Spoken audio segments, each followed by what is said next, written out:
Hi friends, मैं प्रतीक पुरोहित स्वागत करता हूं आप सभी का डिजिटल तैयारी के यूट्यूब चैनल पर। जैसा कि आप मेरे पीछे स्क्रीन पर देख सकते हैं, आज हमारा टॉपिक बड़ा ही इंटरेस्टिंग टॉपिक है, क्रिप्टो करेंसी। आज की क्लास में हम लोग क्रिप्टो करेंसीज को समझेंगे, ब्लॉकचेन टेक्नोलॉजी को समझेंगे, क्रिप्टो माइनिंग को भी समझेंगे और अल्टीमेटली एनएफटी का जो कॉन्सेप्ट है, नॉन फंजिबल टोकन, जो कि काफी पॉपुलर हो रहा है, उसको भी समझने की कोशिश करेंगे। तो चलिए शुरू करते हैं आज की क्लास को। क्रिप्टो करेंसी, सबसे पहले हमें पता होना चाहिए करेंसी क्या होता है। तो करेंसी यानी कि मुद्रा, it is a medium of exchange. कोई भी चीज को एक्सचेंज करने का, कोई भी चीज के लिए पेमेंट करने के मीडियम को या मोड को करेंसी कहा जाता है। Crypto currency is also type of currency but in digital format, यानी कि ये फिजिकल करेंसी नहीं है। जैसे अभी हम हमारी पॉकेट में रुपया डॉलर लेके घूमते हैं, पैसे देते हैं और सामान लेते हैं, ये डिजिटल फॉर्मेट में होगा, यानी कि ऑनलाइन होगा सारा कुछ, फिजिकल फॉर्मेट में नहीं होगा। क्रिप्टो करेंसी के जो मेन फोकल पॉइंट पे जो चीज प्रेजेंट है, that is called encryption. Encryption का मतलब होता है सारा कुछ सीक्रेट तरीके से होगा। क्रिप्टो करेंसी की डिजिटल यूनिट्स को भी सीक्रेट तरीके से बनाया जाएगा और इनका जो वैल्यूएशन वगैरह होगा वो भी एनक्रिप्टेड तरीके से ही होता है। आज की तारीख में काफी सारी types of crypto currencies market में आ चुकी हैं, जिसमें से कुछ famous crypto currencies bitcoin, almost सभी लोगों ने सुना होगा, एथेरियम और यहाँ पे डोजे कॉइन, इसको डोगे कॉइन भी कहा जाता है। These are some types of crypto currencies. अब तो दुनिया भर की हो चुकी हैं, बहुत सारी हो चुकी। अब हमारे मन में क्वेश्चन आता है, ट्रेडिशनल सिस्टम और क्रिप्टो वाले सिस्टम में क्या डिफरेंस है। तो देखें, जो ट्रेडिशनल फाइनेंशियल सिस्टम है उसमें एक थर्ड पार्टी होती है, एक बायर होगा, एक सेलर होगा। सामान को एक जना खरीदेगा, एक पार्टी बेचेगी, और जो भी उनके बीच का ट्रांजैक्शंस हो रहा है वो थर्ड पार्टी रिकॉर्ड करेगी और उस थर्ड पार्टी को कहा जाता है बैंक। तो जो बैंक है वो थर्ड पार्टी का काम करता है, एक सेंट्रलाइज्ड सिस्टम है। इंडिया की बात करें तो RBI, reserve bank of India के पास सारे ट्रांजेक्शन्स, इंडिया में जितने भी बैंक्स हैं, जो भी ट्रांजेक्शन्स हो रहे हैं ट्रेडिशनल मोड ऑफ पेमेंट के थ्रू, उनका रिकॉर्ड रहता है। यह सेंट्रलाइज सिस्टम कहलाता है। क्रिप्टोज में ऐसा नहीं होता है। क्रिप्टो करेंसीज में जो भी बायर है, सेलर है, वो कोई एक जगह पे उसका सारा डाटा रिकॉर्ड नहीं होता है, बल्कि थाउजेंड्स ऑफ कंप्यूटर्स का नेटवर्क होता है, प्राइवेट कंप्यूटर्स का, जो पूरी दुनिया में फैले हुए हैं। पूरे वर्ल्ड में अलग अलग जगहों पे कंप्यूटर्स का नेटवर्क है और वहां पे लोग काम करते हैं। इन पर कॉम्प्लेक्स पजल्स आती है। जैसे ही कोई ट्रांजैक्शन होता है क्रिप्टो करेंसीज को लेके, कोई खरीदता है, कोई बेच रहा है, तो कॉम्प्लेक्स पजल्स आ जाती है उन प्राइवेट कंप्यूटर्स पे। वो लोग उन पजल्स को सॉल्व करते हैं और अल्टीमेटली उस ट्रांजैक्शन को ऑथेंटिकेट करते हैं। बहुत ज्यादा एनर्जी चाहिए इसके लिए, बिकॉज इलेक्ट्रिसिटी बहुत ज्यादा चाहिए, बहुत सारे कंप्यूटर्स चाहिए, आपको स्पेस चाहिए, तो काफी टाइम और एनर्जी और पैसा लगता है इस चीज में ऑथेंटिकेट करने के लिए। तो हमारे मन में क्वेश्चन आता है, कोई ऐसा क्यों करेगा, अपना इतना टाइम एनर्जी वेस्ट क्यों करेगा कि नहीं दो लोगों के बीच क्रिप्टो जो ट्रांजैक्शन हो रहा है उसको ऑथेंटिकेट करने के लिए, उसे वेरीफाई करने के लिए। तो इसका सीधा सीधा आंसर है क्रिप्टो माइनिंग में। क्रिप्टो माइनिंग क्या होता है, जब दो पार्टीज के बीच क्रिप्टो ट्रांजैक्शन हो रहा है तो जो कंप्यूटर का नेटवर्क है वो इसको ऑथेंटिकेट कर रहा है। जो लोग ऑथेंटिकेट करते हैं उनको एज ए रिवार्ड में क्रिप्टो करेंसीज दी जाती हैं, यानी कि ये सारा कुछ सॉल्व करके वो क्रिप्टो करेंसीज को अर्न करते हैं, क्रिप्टो करेंसीज को कमाते हैं। वो पैसा खर्च नहीं करते हैं क्रिप्टो को कमाने के लिए, वो पजल्स को सॉल्व करके क्रिप्टो को कमाते हैं। That is called crypto mining. तो क्रिप्टो माइनिंग टर्म मेरे ख्याल से अब आप लोगों के लिए क्लियर हो। अब हमारे सामने क्वेश्चन आता है, क्रिप्टो करेंसी किस टेक्नोलॉजी पे काम करती है। तो क्रिप्टो करेंसी जिस टेक्नोलॉजी पे काम करती है, that is called blockchain technology. बहुत बार ये टर्म्स आप लोगों ने सुना होगा, पढ़ा होगा, इसको समझने की कोशिश करते हैं। 2009 में एक एनोनिमस पर्सन है, एनोनिमस मतलब कुछ पता नहीं है कौन है, अज्ञात व्यक्ति है, नाम है इसका सातोशी नाकामोटो। अब कुछ लोग कहते हैं एक इंसान है, कुछ लोग कहते हैं बहुत सारे लोगों का ग्रुप है। जापानीज इसकी नेशनलिटी कही जाती है, क्लैरिटी कुछ भी नहीं है ये इंसान है या ग्रुप ऑफ पीपल है, कौन है, बस ये पता है सातोशी नाकामोटो नाम का व्यक्ति है। इन्होंने 2009 में पहली बार एक आइडिया दिया।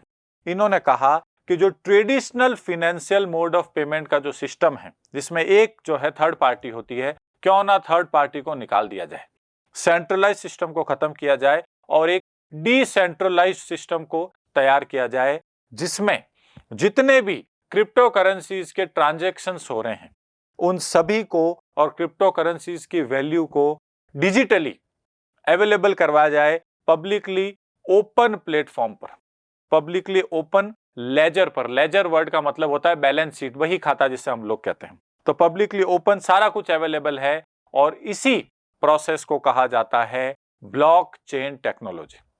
डिजिटली जितने भी ट्रांजैक्शंस हो रहे हैं क्रिप्टो करेंसीज के, वो पब्लिकली अवेलेबल है, ओपन है, बट वो एनोनिमस हैं और वो एनक्रिप्टेड हैं। एनोनिमस मतलब आपको दिखेगा सारा कुछ क्या ट्रांजैक्शन हो रहा है, बट कौन कर रहा है वो पता नहीं चलेगा। एनक्रिप्टेड का मतलब सीक्रेट रहेगी आइडेंटिटी लोगों की। तो सारा कुछ अवेलेबल है मगर जो लोग जो ट्रांजैक्शंस को कर रहे हैं उनके बारे में इंफॉर्मेशन अवेलेबल नहीं है। That is called anonymous end encrypted. और ये जो टेक्नोलॉजी है that is called blockchain technology. कुछ नहीं पता है क्रिप्टो करेंसीज जो है उनको कौन रेगुलेट करता है, कहां से कंट्रोल होती है, किसी को कोई जानकारी नहीं, बिकॉज ये डिसेंट्रलाइज्ड है, कोई भी एक जगह से कंट्रोल नहीं हो रहे हैं, इसीलिए इनको रिस्की भी माना जाता है। क्लियर यहां तक? क्रिप्टो करेंसीज जो हैं, क्रिप्टो करेंसीज को आप दो तरीकों से खरीद सकते हैं। पहला प्रोसेस या अर्न कर सकते हैं। फर्स्ट प्रोसेस जो हमने पीछे डिस्कस किया क्रिप्टो माइनिंग करके, जो कि एक काफी कॉस्टली और काफी आप बोल सकते हो उसमें एनर्जी टाइम का इन्वेस्टमेंट करना होता है। सेकंड जो तरीका है वो तरीका है, बहुत सारे प्लेटफॉर्म्स अवेलेबल हैं, बहुत सारी एप्लीकेशंस आ चुकी हैं, कॉइन स्विच कुबेर है, कॉइन DCX है, वजीर एक्स है, ज़ैब पे है, बहुत सारी ऐप्स है। वहां पे आप अपना अकाउंट बना के उनको अपने बैंक अकाउंट से लिंक करके, जैसे पेटीएम वॉलेट वगैरह में पैसा डाला जाता है वैसे इनके वॉलेट्स होते हैं, उसमें पैसा डालें और क्रिप्टोस को जो है सेल और परचेस किया जा सकता है, खरीदा और बेचा जा सकता है डिजिटली, यानी कि ऑनलाइन मोड से। ये तो सारी कहानी हुई क्रिप्टो करेंसीज क्या है, ब्लॉकचेन टेक्नोलॉजी क्या है जिसके ऊपर क्रिप्टो करेंसी काम करती है, क्रिप्टो माइनिंग क्या है। अब एक क्रिप्टो करेंसीज के ऊपर ही डिपेंडेंट एक नई चीज आई है मार्केट में, काफी पॉपुलर हो रही है स्पेशली यूथ में, युवाओं में, that is called NFT। NFT का फुल फॉर्म होता है नॉन फंजिबल टोकन। अब ये बेसिकली दो वर्ड्स से मिलकर बना है, एक वर्ड है नॉन फंजिबल, एक वर्ड है टोकन। समझने की कोशिश करते हैं। सबसे पहले फंजिबल वर्ड को समझें। फंजिबल एसेट्स ऐसे एसेट्स को कहा जाता है जिनको अगर आप कोई दूसरी चीज से इंटरचेंज भी कर सकते हो, रिप्लेस भी कर सकते हो। जैसे कि ये शर्ट है तो सेम कलर, सेम साइज और सेम कंपनी के शर्ट्स और भी बहुत सारे अवेलेबल है मार्केट में, आप इसकी जगह जाके सेम दूसरा शर्ट भी लेके आ सकते हो, सर्व भी चीजों में सेम होगा, उसका वैल्यू भी सेम होगा। इस तरीके के एसेट्स कहलाते हैं फंजिबल एसेट्स, जिनको रिप्लेस किया जा सकता है, which are replaceable. Non fungible assets क्या होंगे? तो नॉन फंजिबल एसेट्स जस्ट इसके ऑपोजिट हो जाएंगे, which are irreplaceable, which are unique. उनकी जो आइडेंटिटी है वो यूनिक होती है, उसके जैसा और पूरी दुनिया में कोई भी दूसरा प्रोडक्ट नहीं होता है। इसका क्या एग्जांपल होगा? मान लीजिए आपका कोई शर्ट है, कोई स्वेटर है जो आपकी मदर ने आपके लिए बुना है, तो वो एक ही है दुनिया में। अब वैसा कोई भी और स्वेटर मार्केट में अवेलेबल नहीं होगा, तो वो हो गया नॉन फंजिबल। तो नॉन फंजिबल वर्ड का मतलब होता है वन ऑफ इट्स काइंड या फिर यूनिक। टोकन वर्ड का मतलब क्या है? टोकन वर्ड का मतलब है डिजिटल एसेट्स की ऑनरशिप, यानी कि आपको डिजिटल एसेट्स का स्वामित्व दे दिया जाता है। तो बेसिकली दुनिया में जो यूनिक चीजें हैं, ऐसी चीज जिसकी कोई दूसरी कॉपी नहीं हो, उसको आप ऑनलाइन तरीके से खरीद सकते हो, उसी को NFT कहा जाता है, नॉन फंजिबल टोकन। खरीदने के बाद आपको उसकी ऑनरशिप मिल जाएगी। अब खरीदेंगे कैसे? मोड ऑफ पेमेंट क्या रहेगा? तो क्रिप्टो करेंसीज में पे करना होता है, इसीलिए NFTs are directly connected to crypto currencies. आप क्रिप्टो में पे करेंगे, जो भी वैल्यू होगा वो चीज जो है वो आपकी हो जाएगी। और ये भी ब्लॉकचेन टेक्नोलॉजी पे काम करता है, यानी कि एनक्रिप्टेड है, एनोनिमस है। अब क्या क्या खरीद सकते हैं? तो आप कुछ भी खरीद सकते हो, कोई मूवी का पोस्टर हो, कोई जैसे MS धोनी ने लास्ट बॉल पे या फिर अल्टीमेटली वर्ल्ड कप जो है वो इंडिया को 6 मार के जिताया था, वो फोटो हो, छोटा वीडियो हो, युवराज सिंह ने एक ओवर में 6 छक्के मारे थे उसका वीडियो हो, फेमस मूवी का पोस्टर हो, शोले मूवी हो, DDLJ मूवी हो, कुछ भी हो सकता है, फेमस पेंटिंग हो, कोई भी चीज हो सकती है, सेल्फी हो, फेमस इंसान की फोटो हो, वीडियो क्लिप्स हो, एनीथिंग। तो अब आपके मन में क्वेश्चन आता है, ये सारी चीजें तो डाउनलोड के लिए भी अवेलेबल है इंटरनेट, आप फोटोज डाउनलोड कर सकते हो, पब्लिकली अवेलेबल है, आप वीडियोस डाउनलोड कर सकते हो, तो कोई इंसान पैसे खर्च करके इनको क्यों खरीदेगा, क्यों अपना पैसा इसमें लगाएगा? तो ये कॉन्सेप्ट बेसिक ह्यूमन साइकोलॉजी पे बेस्ड है। दुनिया में अगर कोई चीज की वैल्यू बढ़ानी हो तो आप उसकी कमी कर दो, स्कैरसिटी जिसको कहा जाता है। अगर कोई चीज की कमी हो जाती है तो ऑटोमेटिकली उस चीज की वैल्यू बढ़ जाती है। इसी कॉन्सेप्ट पे एनएफटी जो है वो काम करता है। ओरिजिनल कॉपी, जैसे मान लीजिए मेरे पीछे आप देख सकते हैं मूवी का पोस्टर है, डीडीएलजे, दिल वाले दुनिया ले जाएंगे।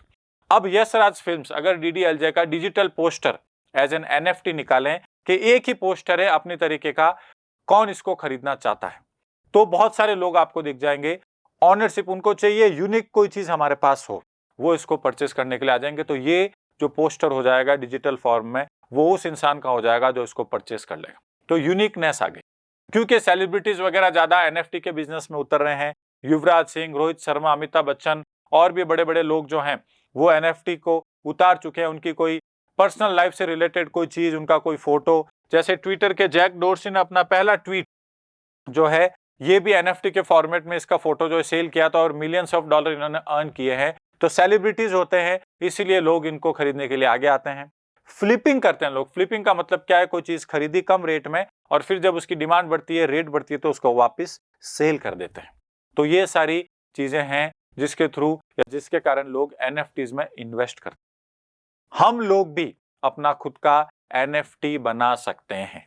आप भी, आपके पास कोई यूनिक चीज हो, आपसे रिलेटेड कोई आपकी फोटो हो, आपकी सेल्फी हो, सेल्फीज का कलेक्शन हो, बुक्स का कलेक्शन हो जो यूनिक हो और कहीं पे नहीं हो, उसका एनएफटी बना सकते हो। उसके लिए स्मार्ट कॉन्ट्रैक्ट्स, जिनको डिजिटल कॉन्ट्रैक्ट्स कहा जाता है, ब्लॉकचेन पे जाके रजिस्टर करवाएं, अच्छे प्लेटफॉर्म पे जाएं, वहां पे अपना आइडिया बताएं, उसको रजिस्टर करवाएं और फिर आप एनएफटी को मार्केट में उतार सकते हो ऑनलाइन।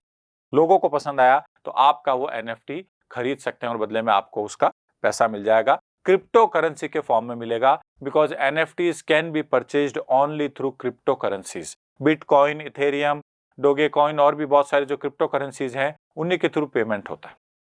तो ये है एनएफटी, नॉन फंजिबल टोकन। ध्यान रहे, नॉन फंजिबल का मतलब यूनिक, ऐसा कोई भी आइटम जिसको रिप्लेस नहीं किया जा सकता हो। और जो टोकन वर्ड है, आप जब उस चीज को खरीद लेते हो तो आपको उसका ऑनरशिप मिल जाता है। ये सारे डिजिटल फॉर्म में होंगे। कोई बहुत ही फेमस पेंटिंग है, आपने उसको डिजिटली खरीद लिया, बाकी सारे लोग उसको डाउनलोड कर सकते हैं, कुछ भी कर सकते हैं, बट वो डिजिटल फॉर्म की जो ऑनरशिप है वो हमेशा के लिए आपके नाम की हो जाएगी। ब्लॉकचेन टेक्नोलॉजी में एक बार कोई एंट्री हो जाती है, उसको कोई भी चेंज, डिलीट नहीं कर सकता है, करप्ट नहीं कर सकता। आप ये नहीं सोच सकते कि खरीदा किसी और ने, आप वहां पे जाके नीचे अपना नाम लिख दोगे ऑनर में, नॉट पॉसिबल। तो ये यूनिकनेस ही एनएफटी को काफी पॉपुलर बनाती है। नया फील्ड है, वैसे तो 2014 से एनएफटीज का जो है वो मार्केट में एक तरीके से स्टार्ट हो चुके थे आने, बट पिछले 1.5-2 साल में ही एनएफटीज ने एकदम से पॉपुलैरिटी गेन की है। और उसके पीछे कारण है क्रिप्टो करेंसीज। लोग क्रिप्टो करेंसीज में इन्वेस्ट कर रहे हैं और एनएफटीज को भी आप क्रिप्टो करेंसीज को पे करके ही परचेज कर सकते हैं, इसीलिए एनएफटीज भी काफी पॉपुलर हो गए हैं। दोनों क्रिप्टो करेंसी और एनएफटी का मार्केट काफी रिस्की है, वॉलेटाइल है, बिकॉज कोई एक रेगुलेटर नहीं है, किसी के हाथ में नहीं है अगर इनके प्राइसेस एकदम से बढ़ जाएं, एकदम से गिर जाएं, इसीलिए इनको रिस्की माना जाता है। इसमें इन्वेस्ट करना चाहिए, नहीं करना चाहिए, वो सब वक्त बताएगा, आने वाला टाइम बताएगा, अभी उसके लिए काफी जल्दी है। Government of India crypto currencies को लेके क्या रवैया अपना रही है, क्या वो उसको लीगलाइज करने का सोच रहे हैं इंडिया में? बजट में उन्होंने इसके ऊपर 30% टैक्स लगा दिया है, तो क्या उससे क्रिप्टो करेंसी इंडिया में लीगलाइज हो गई है? इंडियन गवर्नमेंट ने खुद बजट में अनाउंस किया है कि आरबीआई अपना खुद का डिजिटल करेंसी निकालेगा, उसका क्या कॉन्सेप्ट है, ये हम लोग देखने की कोशिश करेंगे नेक्स्ट वीडियो में। तो उम्मीद करता हूं आप लोगों को क्रिप्टो करेंसीज और एनएफटीज का कॉन्सेप्ट अच्छे से समझ में आया होगा। Thank you. Please like, share, subscribe digital तैयारी।